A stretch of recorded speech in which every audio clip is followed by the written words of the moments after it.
I have to videotape the lesson. Exactly from L. Thank you. Yes, bye. Titus.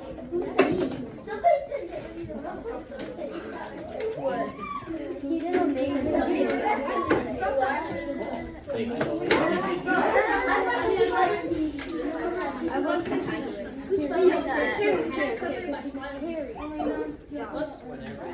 Okay, everybody, could you please go into your seats and then we can get started with the lesson today? Okay. So today we're going to learn about treaties. Does anybody know what a treaty is already? I've heard of it. Like a friendship, basically. A friendship? To an extent, I can see what you're saying.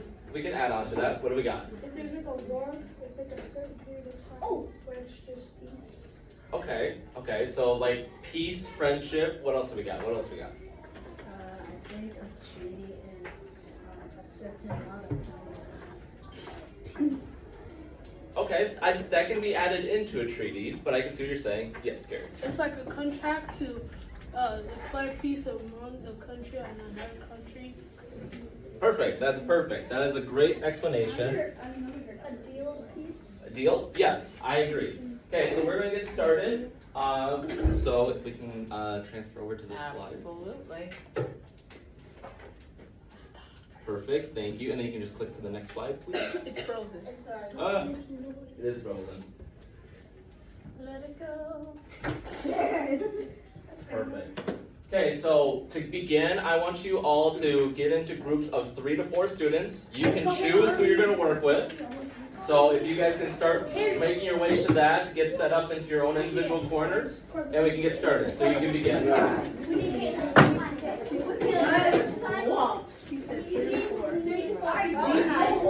Yes, I can. Thankfully. I have had it where I did.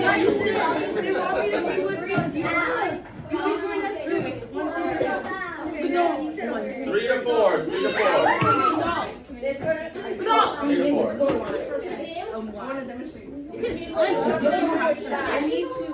We need another person. So take it slow.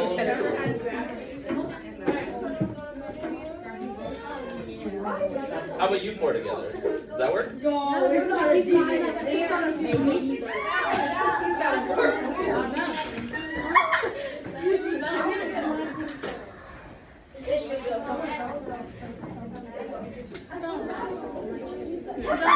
Okay, we got about 1 more minute. Make your groups in 1 more minute. Raise your hand once you have your groups. Raise your hand once you have your groups. Everybody have the groups? Okay, perfect. So this is one group? Okay. Here's a contractual obligation. I want you all to look through it and decide if you're going to sign it. Here's a contractual agreement. Look over it as your own individual nations and decide if the terms are ready.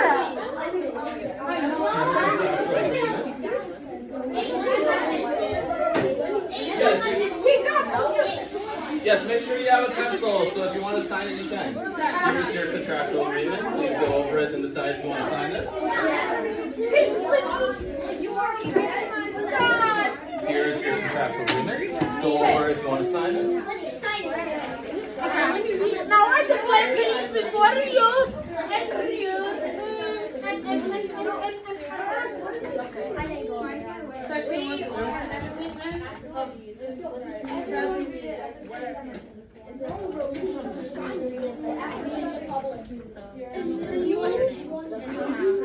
And if you want to sign it as a group name. Decide what your nation is called.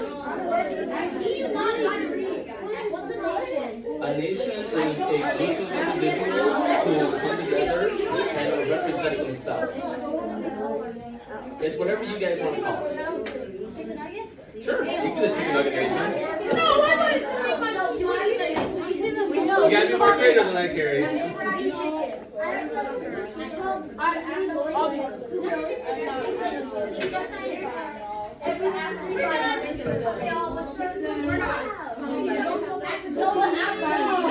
Once you are done, have your individuals come forward.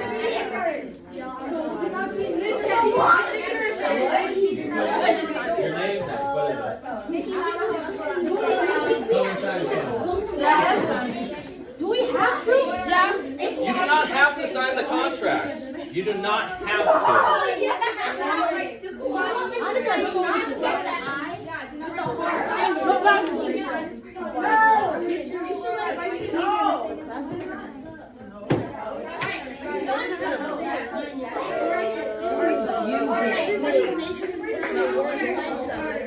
What? Well, you did, on the back side of it, there's. I have a question. Is it peace with the three of us? What? Is it peace with the three of us? Yes, with the three of you, yes. As a nation. You are a representative of your own nation. So, all those two.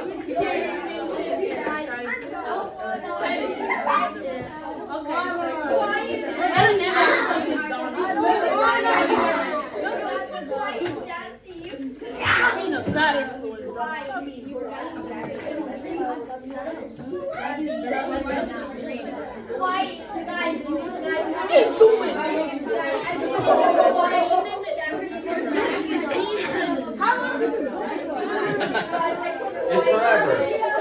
The terms of the contract are forever, or until I decide otherwise.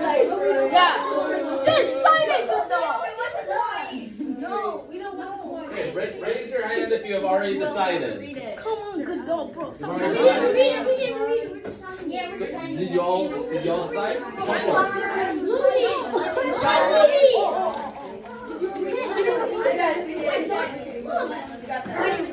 Oh! I feel like something bad is gonna Ready for happen the now. contract? Make sure. That's a promise. What if We like got rain? the Sassy Bill Safer Nation.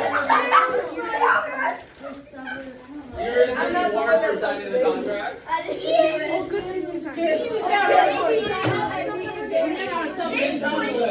Our name is McDonald's. You are in the- There's a limited amount of resources. You all have them.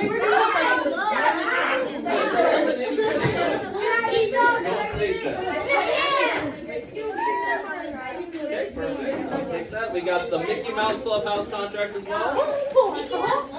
We got the Chicken Nuggets contract.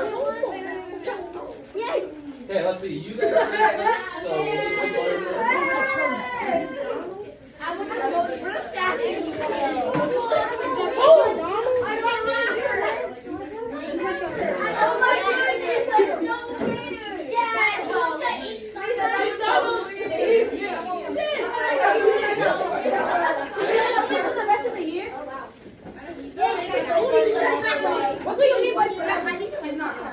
forever. No, I'm McDonald's. Have you signed the contract? Yeah. Okay. It is forever.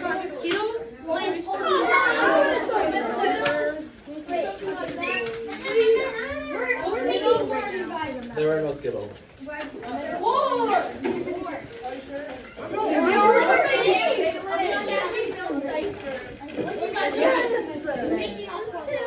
Okay, raise your hand if you're done.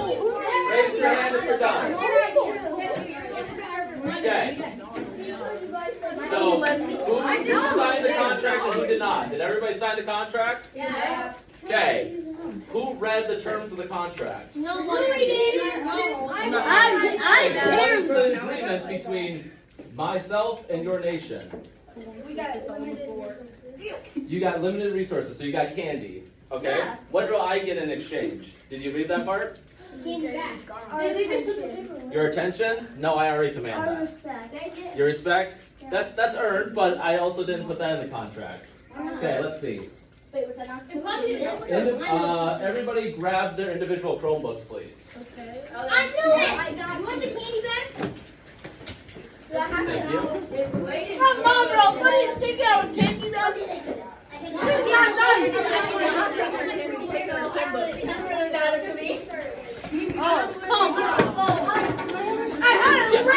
It is your candy, but that is the only resources you'll be provided for this contract. I'd rather give you my candy back.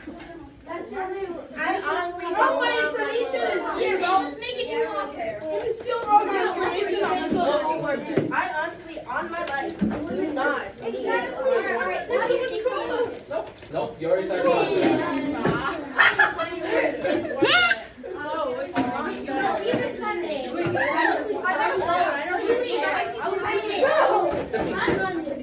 you're a representative of your nation. Thank you. Thank you. Okay, what else was in the contract that I gave? I got all your Chromebooks. What else did I get? Did anybody else read the contract? Nope. Nope, not your binders. Nope. For the rest of the year, everybody who signed the contract no longer has recess. What? And you must come to Miss Henry's class and read books for the rest of the day. Yeah. It's still worth it. I don't care. Okay. I traded a Starburst, a Skittle, and then a What? That's the terms of the contract. Yep. Okay, so we can go to the next slide, please. That's rigged. Okay, if we can go back to our original seats, please.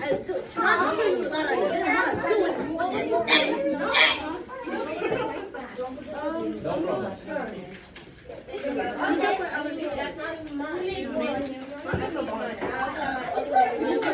You declare war? Okay, I'm gonna take your rations away.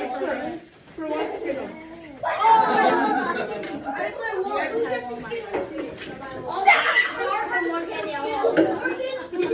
Okay, raise your hand if you can hear me and you're ready. I didn't sign it. I didn't hear you. Raise your hand if you can hear me and you're ready. Okay, perfect. Okay, so that is just an example of what a lot of Native Americans would have experienced when signing said treaties. How many of y'all felt like you understood the language of the contract? Was it like messy? Was it like very hard to understand? Yeah. It was easy? You think it was easy to understand? Yeah, I got it done. I don't even understand it. And I wrote it. So, in the context of these treaties, a lot of these Native Americans were signing treaties in languages that they were not familiar with. You gotta remember that Native Americans signed these treaties with the French and with the English. So a lot of these contracts were written in French and in English, and that was not their native language. So when you're looking at these contracts and these agreements that these individuals were making on behalf of their entire population of people or their nation, they were not understanding the terms of the contract. And they were not afforded a translator to really help them understand the terms that they were signing on to.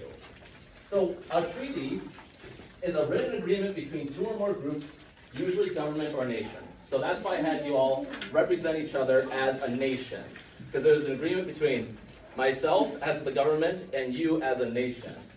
It is a set rules about things like land, peace, trade, or promises. So in this, you signed a contract that I promised you sweet commodities, which I did. But in the fact of it, I also took away your Chromebooks and your recess time in the midst of the contract that you signed. Once signed, it's supposed to be followed by everyone who signs it. So that is the nations themselves and the government that also is representative. So Native Americans were expected to follow the guidelines of the treaties, but so was the government. Next slide, please.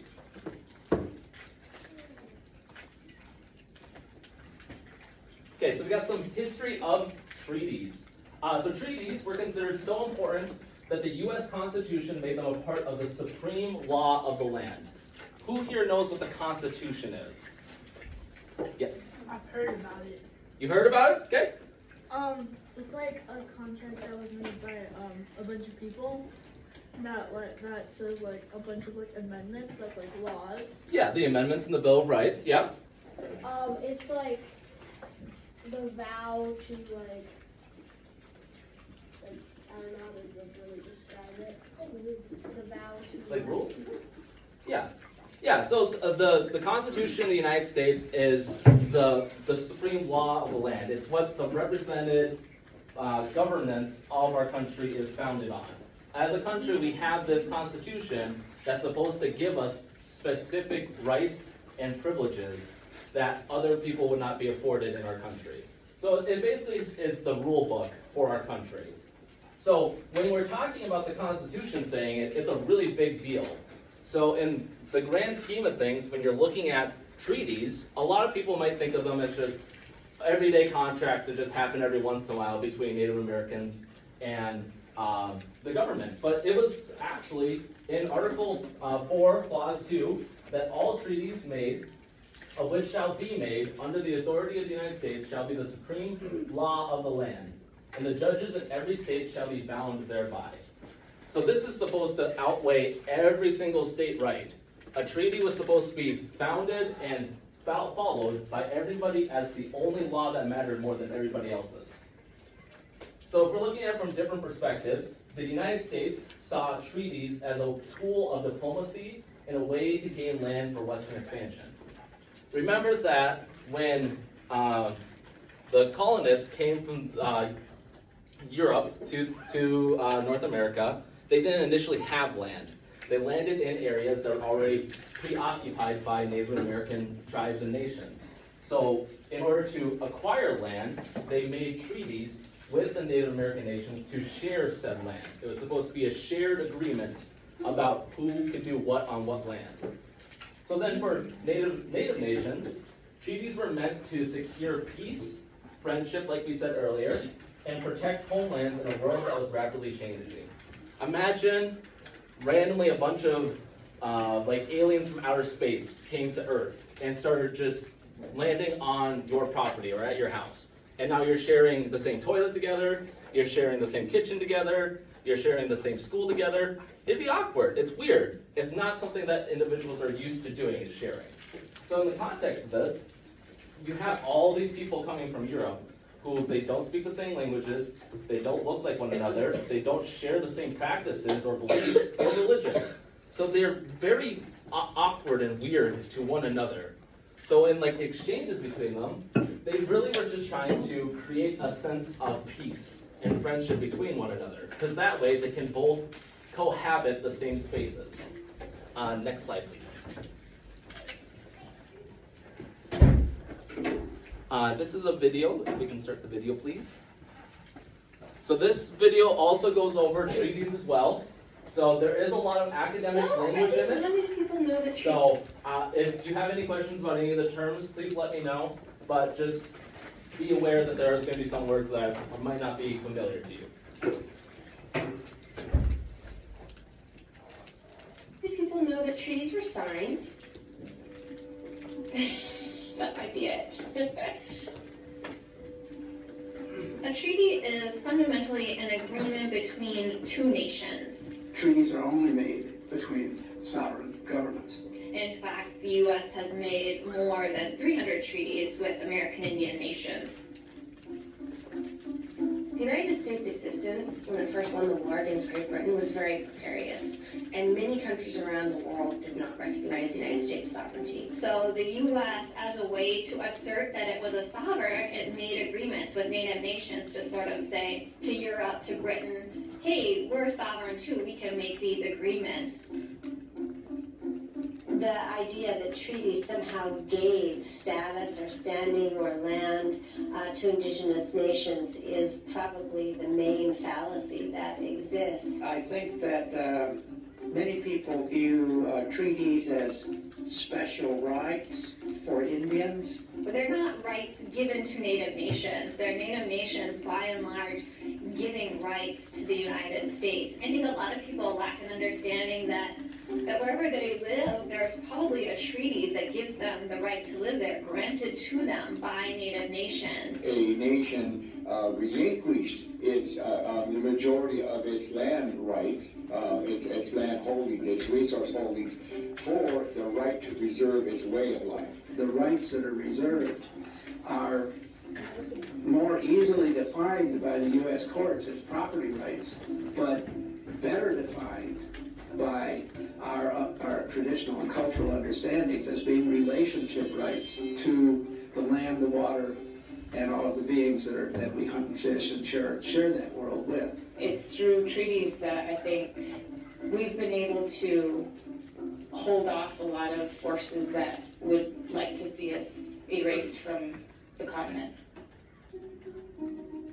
I'm trying to think of one treaty that from the perspective of the indigenous nation has been fully upheld and implemented. A lot of people disregard our treaties and say they're a thing of the past, they've been broken, let's forget about them. They would like to wipe away the treaty history of the United States, but that's simply not how it works. Our United States Constitution recognizes that once a treaty is signed and ratified by the Senate, it becomes the, quote, supreme law of the land. What that means is that a treaty, it's as much alive as the U.S. Constitution is. Are they living documents? Do they exist? Do they transcend generations? The answer is absolutely yes. When people question the relevance of treaties and say, I don't think treaties are relevant, my response is, then just give us the land back. We're not talking about past history, we're talking about today. And the best example of that is the Dakota Access Pipeline. I think we saw before the world community the violation of the 1868 and 1851 treaties of the United States with the Lakota Nation in Standing Rock. It brought the violation of treaty rights to today. Even though tribes have been experiencing those violations time after time after time, Treaties go both ways. This was a two-way street that was a shared history. It's about mutual respect. Non-native peoples are treaty partners, the descendants of the treaty signers, you could say, on the United States side. I think that the way that we bring everybody into the conversation is we have curriculum that accurately reflects the reality of what an Indian treaty is. That's something we do for the United States Constitution and 3 branches of government. Why don't we have a tribal component to that education? The ancestors who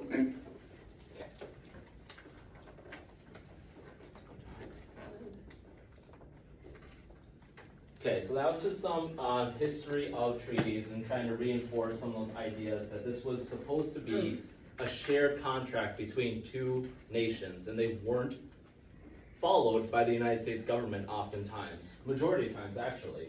So within Minnesota alone, between 1777 and 1871, the United States ratified or passed more than 365 treaties with Native nations. Most of the land that's in Minnesota, North Dakota, and South Dakota were given up by the Dakota and the Ojibwe nations in just 30 years of time. So imagine these 3 states with very large land masses that are representative of multiple nations of indigenous people, all of a sudden are now owned by French and Europeans because of these treaties.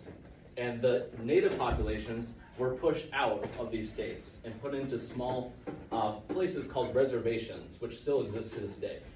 So you're talking about somebody coming to your house, taking your house, and making you move to the doghouse in the back corner. Do you think that's really fair? No.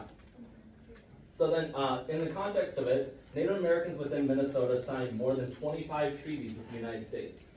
The Pike Treaty of 1805 was the first agreement in which the United States acquired tribal land within the state's current boundaries. Has anybody heard of Fort Snelling? Ms. Henry has. Yeah. What is Fort Snelling? I've heard of it. Oh, you heard it? Okay. Does anybody know what it is? Ms. Henry, what is it? It's a former fort that's now a cemetery, right by the airport in Minneapolis. If you go drive by the airport, you see a cemetery, usually on your right-hand side, depending on your approach to the airport. It was a former military outpost that has now been turned into a veterans cemetery for soldiers. So in the context of things, you're talking about land that was originally owned by the native tribes, given up to the European colonists, to the country and to North America, and now they're putting like military encampments or military bases on this land, and we're using those directly against those native tribes as well. So you see the irony behind the history of these reservations and the history of these treaties. Next slide, please.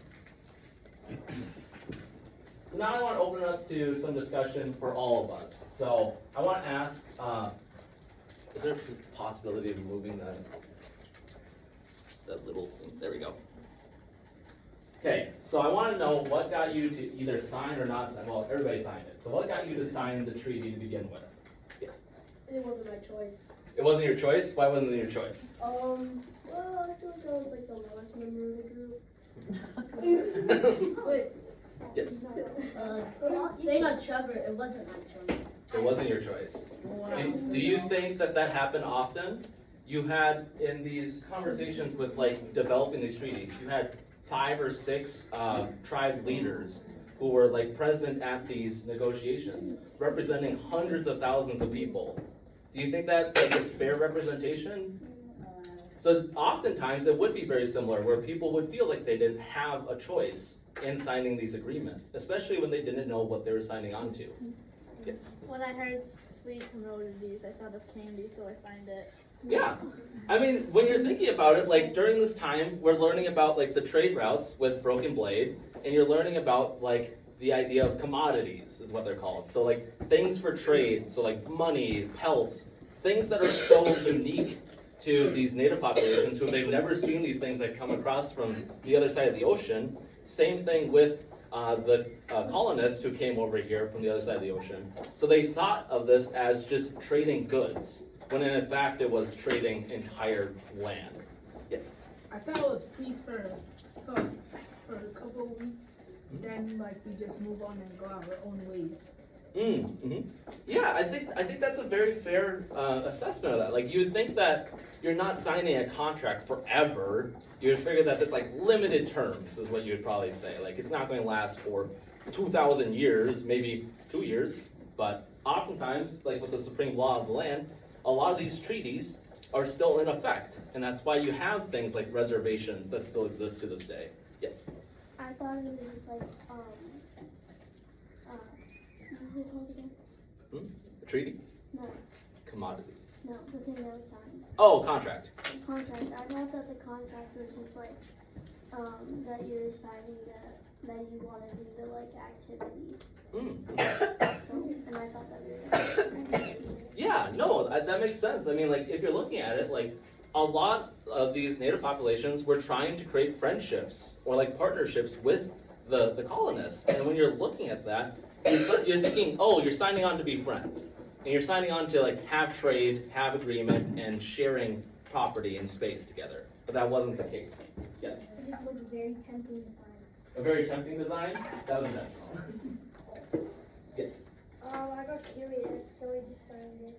Understandable. I mean, when you're looking at it, it's like, ooh, I get candy, and I don't really know what the punishment is, because you don't expect there to be punishment. Laura? I was given, but It didn't make sense. Yeah, that was the intention behind it. Okay, let's move on to the next question. How do you think Native American leaders felt signing contracts in different languages than their own? like unsure what it was gonna be. Makes sense. Confused. Yes, very much so. Oftentimes, you had it where you had 5 or 6 Native American leaders present, and you had full brigades of colonists with guns, with weapons, with like entire populations of people there, like to basically intimidate them into signing these contracts. Yes. Maybe it felt like, maybe it like certain arguments between them, whether or not to sign it, and to sign it. Yeah, it wasn't universally agreed by like tribe leaders as well. Like oftentimes you had like tension between the tribe leaders on deciding to sign it or not. And that led to a lot of what we call infighting as well in between the individual nations, not including the government. Okay, is it fair to make someone sign something that they can't read or like? No. No. Why is that? Because if they can't read it, they don't know what they're signing on. They don't know what they're signing, yes. No, because you could say that, I don't know, they have to move somewhere else, like, out of the country without getting anything in return. Yeah, I mean, that's basically what happened to an extent to a lot of Native American tribes, is that they literally moved to completely different states that they've never been to ever, with new landscape and new stuff. It'd be like me having you all suddenly move to California. You'd be shocked. You'd be like, what am I supposed to do here? Yes, Karen. No, cause like sometimes they can write something like doing a sacrifice about some important stuff. Absolutely. I have a question. Yes. Do they have a choice to like sign it? That's a really good question. That is a very good question. Oftentimes, not really. There are initially, when they're having agreements or these conversations about treaties, they had that agency, is what we call it, the right to choose for yourself. They had that opportunity, but as the more and more colonists moved to North America and started what was called Western expansion and started moving west, they started pushing Native American populations further and further away, and a lot of them ended up dying from this transition. So you had sickness go through these places, you had famine where they didn't have enough food to survive. So a lot of times they had no other choice to sign these agreements. Yes, good luck. No, because it could easily lie to them. Easily lie to them? Yep, that happened very often. No, because if you look friendly, they might think you're just like signing a contract to be like friends and stuff. But then like they actually sign having to give up something that they really do care about, their beliefs. Yes, yes, absolutely. It can All good. like if it's like to like if they want to kill them or something like that, they could. Yeah, there was punishments written into these agreements where if you didn't follow the terms of these contracts, death could happen, and had happened often. Any other hands at that side? Nope. Okay. So then the last question we have is, do you think the United States should uphold their end of the treaties? Yes. Why? Because they were just talking about this. It's like you signed it, so you have to like. You should follow through with it. Yeah. Yeah, because like they created it basically, and so it's their choice to sign it, and you have to go with the rules. Cause in the video it said like the treaties are like above law, so like they should follow it because it's above their own law, and they made it themselves, so they know what they should be putting themselves into. Absolutely. Yes, you can. The question is now this is a very open-ended question and it doesn't have a right answer to it. So we do agree that the United States should uphold their end of these treaties, correct? So what does that mean in context to the land that the United States stole? They probably should do this. So it might be very likely that your own house is built on indigenous land, and your property. This school is probably built on indigenous land. Without their permission. Without their permission, because it was stolen from them. So in context of this, what is the right answer? There is no right answer to this. It's very convoluted. Kira. Maybe. Maybe? Yeah. What do you mean? That's the right answer. There's no yes and no no. So yes, maybe. Yes. Trick question. It's a trick question? Why is it a trick question? Because there's no right answer. There is no right answer, but I did preface that, so it's not a trick. I didn't trick you. But It still is. I have a question. Yes. So a lot of people said yes, the United States should honor their signing of the treaty. But what about if it takes away something that the non-indigenous people have gotten used to? So for instance, in Oklahoma, a huge portion of the state, including big chunks of, say, Oklahoma City and Tulsa, were originally given to native tribes in treaties. So now if the government was gonna honor that treaty, all of those people who own homes and businesses, like let's say in Oklahoma City, you have your home there, you've lived there forever, only home you've ever known. Now the government's gonna come to you and say, oops, sorry, this land belongs to this Native American tribe, you're gone.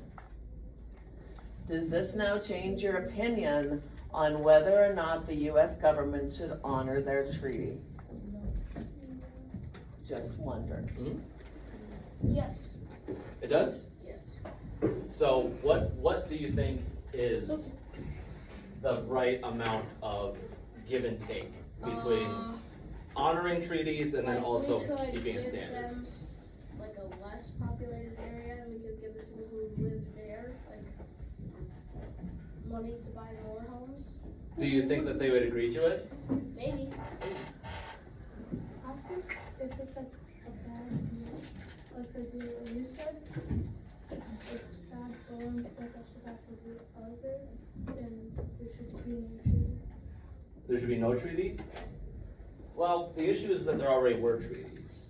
It's already a signed contract. Yep, so the land that was taken from them has already been taken.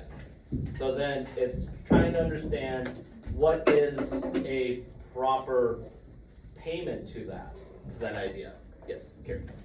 I think they shouldn't, cause like, that's what makes some homeless people, get people homeless. But a lot of indigenous people were homeless, and Native American populations were forced to move out of their land and move to different areas. So homeless, they lost their homes.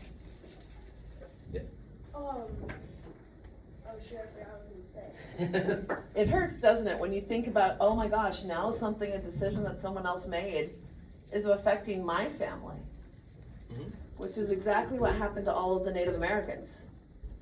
A decision someone else made, whether to follow the treaty or not, tore them away from their homes that they'd lived in for some Native American tribes thousands of years.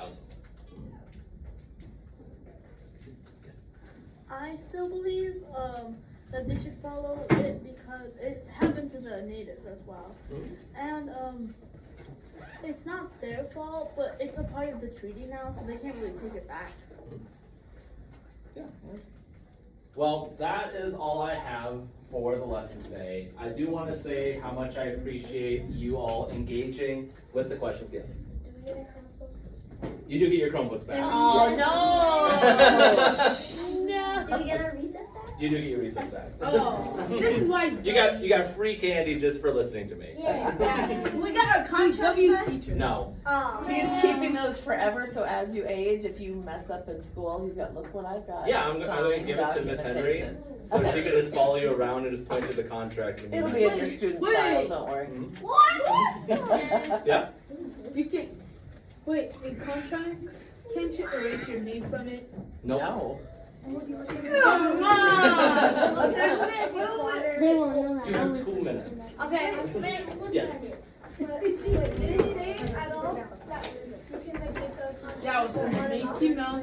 That I can turn on off? Yeah, it says I have supreme rule of the contract. I can change it if I want. This is my favorite Yes. issue, guys. Wait, that. Okay, well, I just want to say thank you all for your engagement in the conversation and really paying attention and engaging with it. So thank you. Yeah, please But you're a representative of the nation. So I'm just going to assume you're a part of the nation. What if I leave the nation? Wait, what if I leave the nation?